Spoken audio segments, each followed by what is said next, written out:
क्या उनको भी योग में दिलचस्पी है? कितना सपोर्ट, मॉरल सपोर्ट आपको मिलता है उनसे?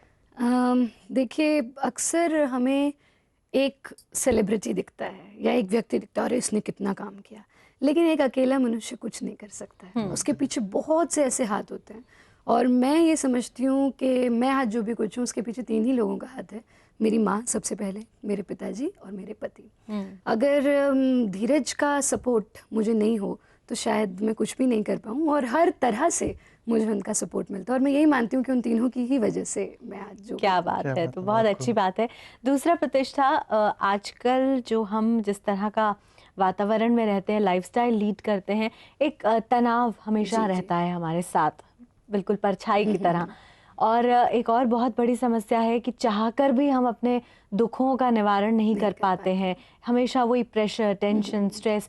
तो कुछ आप बता सकती हैं जो कि रोज़मर्रा में हम दिनचर्या में शामिल कर सकें और कम से कम अपने आप को शांत रख सकें? आपने कहा चाहकर भी हम दुखों का निवारण नहीं कर पाते, तो मैं कहूँगी कि अगर आस्था है तो बंद द्वार में भी रास्ता है। अगर कोई करना चाहता है निवारण तो निश्चित रूप से होगा, और उसके लिए जैसे आपका काम है, इतने लाइट्स में आप बैठते हैं, जो लोग कंप्यूटर पे बहुत काम करते हैं थक जाते हैं, तो उन्हें सिर्फ इतना करना है कि थोड़ी देर के लिए कंप्यूटर स्क्रीन से अपनी आंखों को हटाइए और ब्लिंक योर आइज। सिर्फ ब्लिंक करना है, एक जगह अपनी आंख को टिका दीजिए और ब्लिंक करते रहिए, और फिर हथेलियों का ऐसे कटोरी बनाकर आंखों पे टिका दीजिए। इतना करेंगे तो आपकी आंखों का स्ट्रेस दूर हो जाएगा। जी। साथ में एक चीज़ होती है मौन, साइलेंस।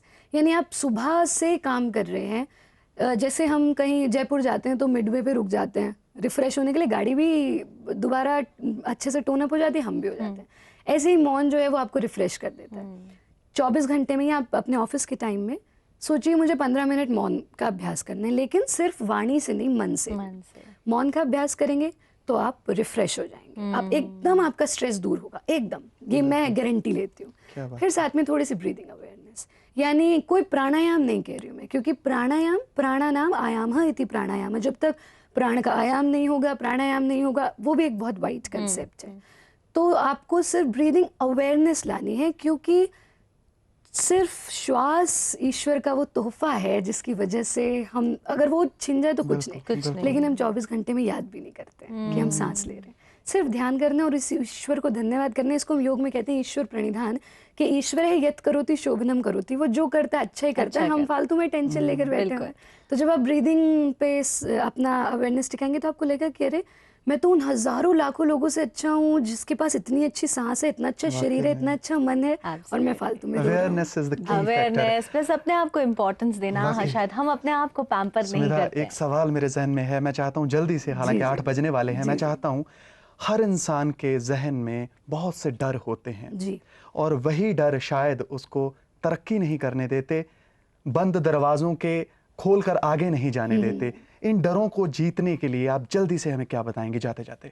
देखिए, दरवाजे तो खोलने हैं, लेकिन इतने खोलने हैं कि शुद्ध हवा है, कूड़ा करकट ना है। तो इसलिए जितने भी भय हैं, जो मैंने ईश्वर प्रणिधान कहा, क्योंकि योग सिर्फ आसन, प्राणायाम, प्रत्याहार, धारणा, ध्यान, समाधि नहीं है, यम और नियम भी है, और उसमें जो ईश्वर प्रणिधान है, यानी living everything to the will of God, ये विचार रखना कि मैं तो कुछ हुई नहीं ना, मैं कर रहा हूँ, वो कराने वाला है, और मैं तो सिर्फ वो कर रहा हूँ जो वो चाहता है कि मैं करूँ। और कंटेंटमेंट जिसको हम कहते हैं, संतोष। लेकिन अक्सर सोचते हैं संतोष का मतलब है कि संतुष्ट होकर काम करना बंद कर दे, ना, काम पूरा करो लेकिन फल में संतोष उस पर छोड़ दो। और मैं इस चीज में भी गारंटी लेती हूँ कि अक्सर हम ईश्वर से मांग करके उसे बहुत छोटा बना देते हैं।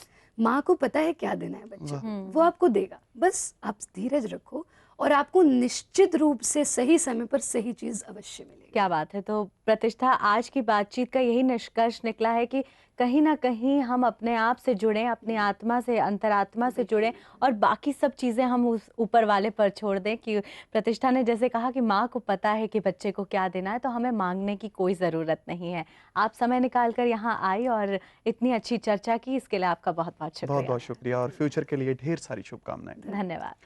तो ये थी एक बहुत ही ख़ास, दिलचस्प और जानकारी देने वाली मुलाकात। और मैं तो यही कहूँगा आज की ख़ास मेहमान के बारे में कि जहाँ जाएगा रोशनी लुटाएगा, किसी चिराग का अपना मकान नहीं होता। और दूसरी बात, बड़ी बात, कि हम जब इस दुनिया में आए थे तो कुछ साथ लेकर नहीं आए थे। We brought nothing with us और there is nothing to lose. तो इसलिए जो भी मिल रहा है उसे ले लीजिए, क्योंकि हमें लग रहा है कि हम ना तो कुछ लाए थे और ना ही कुछ लेकर जाएंगे। इस वादे के साथ कि अगली बार आपकी मुलाकात करवाएंगे एक और ख़ास मेहमान से, हम लेते हैं आपसे इजाज़त। आप देखते रहिए प्रज्ञा टीवी। नमस्कार।